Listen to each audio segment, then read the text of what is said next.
베드로가 환상 가운데 하나님의 지시를 받고 옥상에서 기도하다가 내려가서 고넬료가 보낸 사람들을 만나는 그런 장면입니다. 역사적인 장면이라고 말씀드렸습니다. 왜냐하면 이방인들을 만난다라고 하는 이것은 사도의 수장인데, 베드로가 사도의 수장이고 교회의 대표자인데, 이방인들을 만난다라고 하는 것 자체가 경이로운 사건이었다라고 하는 것이죠. 우리가 요즘 한 종교의 대표들이 타 종교의 지도자들과 이렇게 만나는 것은 의례상 정치적인 어떤 목적을 가지고 사람들의 여론에 떠밀려서 평화라고 하는 그런 이름으로 그렇게 만나는 수는 있어도 이렇게 공개적이지 아니한, 공적이지 아니한 굉장히 개인적인 그런 일로 베드로가 예수 믿는 사람들이 아닌 그냥 불신자를 만나는 그런 경우가 아니라는 거죠. 이건 교회 역사의 획을 긋는 사건이다. 베드로가 물 위로 발을 내딛었던 그런 정말 인류가 경험한 어떤 경험보다도 유일한 사람 아닙니까? 물 위를 걸었던 사람이. 이 세상, 이 지구상에 사람의 형상을 입고 물 위를 걸었던 사람은 베드로밖에 없거든요. 그런데 그가 지금 또 다른 바다를 건너고 있는 것이죠. 여기 바로 이 장면이 놀라운 축복의 장면인데, 여기에서 베드로가 얼마나 많이 변화됐는지, 지금도 여전히 주님을 향하여서 나는 부정한 음식을 결코 내 인생 가운데 먹어본 적이 없습니다 라고 자기 자신의 삶에 자신감이 있었던 거죠. 거룩한 백성으로 하나님의 계명, 하나님의 율법을 지키면서 여지껏 살아왔기 때문에 하면서 자기 자신을 돌아봐도 사실 정확하게 말하면 굉장히 오만한 생각이긴 하지만 완전하게 나는 율법을 지켰습니다, 결코 나는 먹을 수 없습니다 해서 아직까지 그런 것이 다 거둬진 것은 아니지만, 오늘 베드로의 모습을 봅니다. 여기서 사람을 만나 밑에서 와서 지금 기다리고 있다. 성령께서 그에게 말씀하시되 두 사람이 너를 찾으니 일어나 내려가 의심하지 말고 함께 가라. 내가 그들을 보내었다. 그들은 내가 보낸 사람이다 했을 때 여기서 지체하지 않았다는 거예요. 여기서 생각하고, 여기서 속으로 생각하고, 여기서 또 의아해하고, 또 다른 한 번의 더 검증을 거쳐야 하고, 많은 사람들이 믿음을 가지고 있는 주의 백성들도 하나님의 말씀을 받으면 딱 순종하는 게 아니라 한 번 더 검증해 보고 싶어 한다는 거예요. 이것을 누군가의 소리로부터 들어야 된다고, 어떤 문자로 확인해야 된다는 거예요. 뉴스로 들어야 된다라고 하는, 그래야지 내가 가겠습니다. 기도원과 같이 양털 위에 하나님께서 사인을 주시면 내가 가겠습니다. 또 한 번 더, 아닙니다 하나님, 내가 생각해 보기에 그것은 얕은 그런 조작이 가능한 사인이니까, 아니면 양털은 그대로 두고 온 지면을 다 적셔 주십시오. 그러면 내가 출발하겠습니다. 하나님 명령에 순종하겠습니다. 그런 마음들이 있다는 거죠. 오늘 또 우리 그런 마음이 있습니다. 어제 우리 주님으로부터 말씀을 받았습니다. 어머니 하나님이 내 하나님이라고. 우리가 사람 대할 때 어떻게 대해야 되는지, 다른 사람을 대할 때 무슨 일을 대하든지, 무슨 사람을 만나든지 죽게 하듯 하라. 성경은 그렇게 말하고 있는데도 우리는 또 그 사이에 또 다른 생각을 해보는 거지. 네가 먼저 나한테 잘해야, 네가 먼저 나한테 전향을 해야지 내가 너를 수용하고 너를 포용하고 너를 용납하지. 서로 받으라라고 하는 말이 벌써 몇 주 전으로 지나가면서 그런 마음들이 있다는 것이죠. 베드로 여기서 하나님께서 보낸 두 사람에게 누구를 찾느냐, 너희가 누구를 찾느냐, 유언어, 이게 요즘 뜨고 있는, 요즘 많은 사람들이 대화법에 있어서 이렇게 해야 된다라고 우리가 배웠던 바로 그런 말이죠. 자기 중심의 언어를 사용하고 있지, 다른 사람, 타인 중심, 너 중심의 말을 하지 않는, 너 중심의 말이라고 하는 말은 무조건 너에게 책임을 묻는, 네가 결정한 것이고, 네가 지금 나한테 온 거고, 네가 먼저 나를 찾은 것이니까 이 결과에 대해서는 책임은 네가 져라. 이런 너 중심의 언어가 아니라 베드로는 뭐라고 말합니까? 내가, 오늘 말씀 그렇게 하고 있습니다. 베드로가 내려가 그 사람들을 보고 이르되 내가 곧 너희가 찾는 사람인데. 우리 같으면 그렇잖아요. 손님들이 왔을 때 누굴 찾으시오? 무슨 일이요? 이렇게 말하잖아요. 이 언어가 굉장히 위협적인 언어라는 거예요. 우리가 아무것도 아니, 우리가 습관화돼 있잖아요. 뭐 말하면 무슨 일인데 이렇게 말하잖아요. 왜 이렇게 말하잖아요. 이 언어가 굉장히 사람을 아주 이렇게 조여오는 그런 말일 수 있다는 거예요. 자기는 책임지지 않는, 네가 물었으니까 네가 책임지라는 말이니까요. 이게 너 중심의 언어라는 거죠.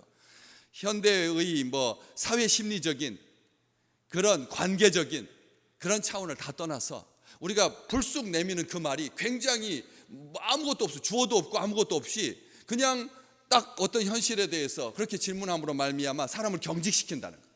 조심하셔야 됩니다. 주의 백성들에게 오늘 주시는 말씀, 여기서 그 베드로가 너 누구냐 이렇게 묻지 않았다는 거예요. 너희가 누구냐라고 먼저 묻지 않는다는 것이죠. 그전에는 그렇지 않았거든. 그런 식으로 베드로는 행동하지 않았습니다. 먼저 생각보다도 행동이 앞섰던 사람 아닙니까? 보통 우리가 정상적인 인간 관계를 가지고 온 사람이어도 우리는 그렇게 사람들에 대해서 반응하기 쉽다는 것이죠. 굉장히 의아해하고 조심스럽고. 왜? 식민지 근성이 남아있어서.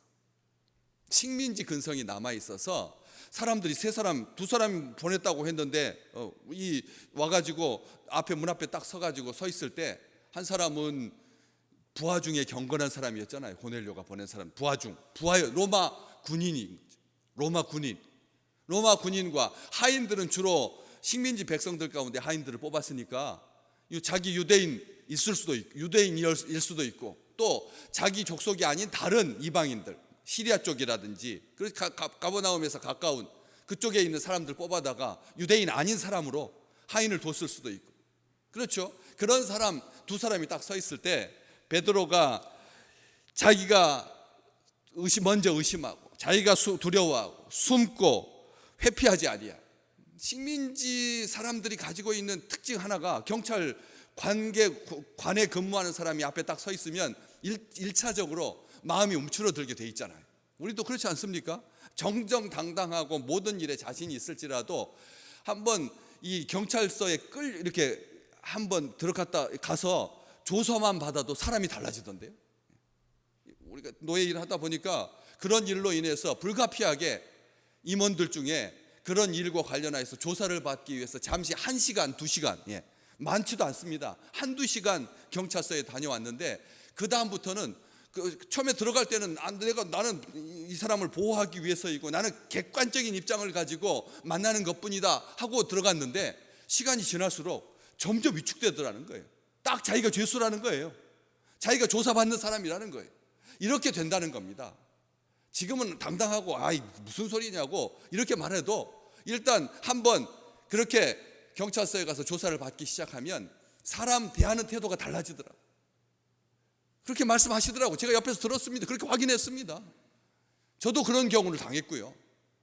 이런 일들 통해서 이 베드로가 아주 수동적으로, 피동적으로 이렇게 소극적으로 사람을 대하는 것이 아니라 당당하지 않습니까? 내가 곧 너희가 찾는 사람이다. 내가 곧 너희가 찾는 사람이다. 이 말은 무슨 뜻입니까? 내가 베드로다. 나는 하나님 믿는 사람이다. 나는 예수 잘 믿는 사람이다. 요즘 한참 담임 목사 이제 청빙하는 연중무유겠지만 담임 목사 청빙하는 광고들이 기독교 신문에 많이 나오거든요. 그런데 재밌는 청빙 광고를 봤습니다. 목사 청빙 조건에 예수 잘 믿는 사람으로 담임 목사를 청빙하는 광고인데 예수 잘 믿는 목사님이 오셨으면 좋겠다는 거예요. 여러분 어떻게 생각하십니까? 그냥 웃고 넘어갈 일인가요? 얼마나 교회가 힘들었으면 얼마나 힘들었어요. 담임 목사를 청빙하는데 조건이 어느 박사과정 이런 걸 하는 게 아니라 어떤 나이 조건 이런 조건을 떠나서 제일 먼저가 예수 잘 믿는 목사님이 오셨으면 좋겠다는 거예요. 저는 생각해 봤습니다.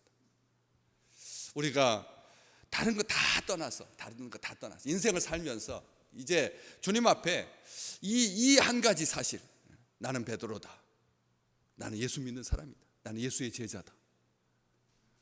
베드로가 숨기지 아니하고 그렇게 말하고 있지 않습니까? 이방인들 이렇게 말하면서 너희가 무슨 일로 왔느냐 이런 질문을 하니까 두 사람이 그들이 뭐라고 대답하냐면 백부장 고넬료는 의인이고 하나님을 경외하는 사람이고 유대 온 족속이 칭찬하는 자입니다. 그는 거룩한 천사의 지시를 받아서 당신을 그 집으로 청하여 말을 들으려고 우리를 보냈습니다. 그런데 그렇게 말하지 않아요. 뭐라고 말하냐면 그가 거룩한 천사의 지시를 받아 당신을 그 집으로 청하여 말을 들으려 하느니라. 마치 자기들이 베드로를 청해가지고 하나님의 말씀을 베드로의 말을 들으려고 하는 것처럼 말하고 있다는 거예요. 지시 받아가지고 전달하는 자인데 자기들이 정확하게 모든 내용을 다 알고 있는 거죠. 다 알고 있습니다. 우리 여기서 기억하셔야 됩니다. 어떻게 이런 일이 가능하냐? 8절 말씀에 고넬료가 사람들을 보내면서 이 일을 다 이루고 욥바로 보내니라. 고넬료가 꼭 필요한 그 부분만 딱 집어가지고 너희들은 전체를 알 필요가 없다. 전체 그림은 내가 아는 거고 너희들은 그냥 부분만 알고 진행하면 된다. 이렇게 아랫사람들 속성을 알고 자기들이 다 알게 되면 주인 위로 넘어가서 주인 행세하려고 들 거니까 좀 부분만 알려줘가지고 전체 그림은 자기가 통제하고 싶은 그런 식으로 말하지 아니하고 모든 것을 다 알려준 거예요. 그러니까 이 사람들이 가가지고 거룩한 천사의 지시를 받아 당신을 그 집으로 청하여 말을 들으려고 한다. 다 아는 거죠. 이게 아무것도 아닌 것 같아도 어떤 이 소아과 병원이 잘 되는 이유가 바로 여기에 있는 겁니다. 그 맛집이 왜 그렇게 많은 사람들이 몰리는지 그 이유가 거기에 있는 거예요. 앞에서 프런트에 앉아가지고 그냥 꼬장꼬장하게 굴면서 욕을 막 해대는데도 왜 사람들이 다 그 집으로 가서 먹을까요? 무언가가 있는 거라는 거예요. 무언가가 있는 거라는 거죠. 손님들한테 정말 풍성풍성 퍼주고 작게 받고 많이 팔고 아직도 잔치국수 한 그릇에 5,000원.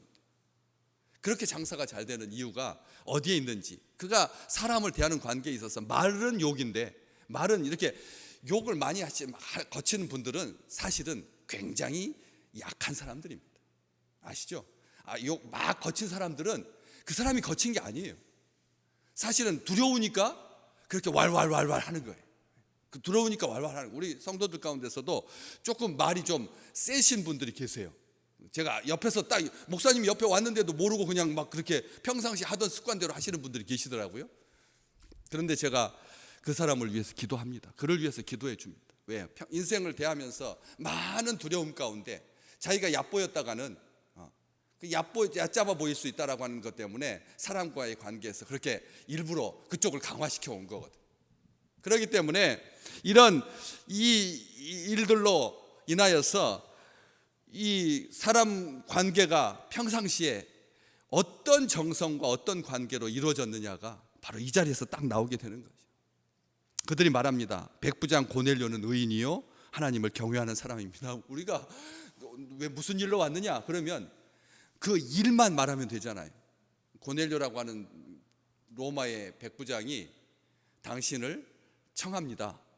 그렇죠. 보통 그렇게 말해야 되잖아요. 그게 정상적이죠. 누가 언제 어디로 무엇을 육하 원칙에 의해서 그것만 딱 전달하고 가면 되는데 자기들의 역할은 거기까지 아니에요. 모시고 가든지 어쨌든 이런 과정들을 겪으면 되는데 이 사람들은 그렇게 말하지 아니하고 자기를 보낸 주인을 뭐라고 말하면 백부장 고넬료 의인입니다. 하나님을 경외하는 사람입니다.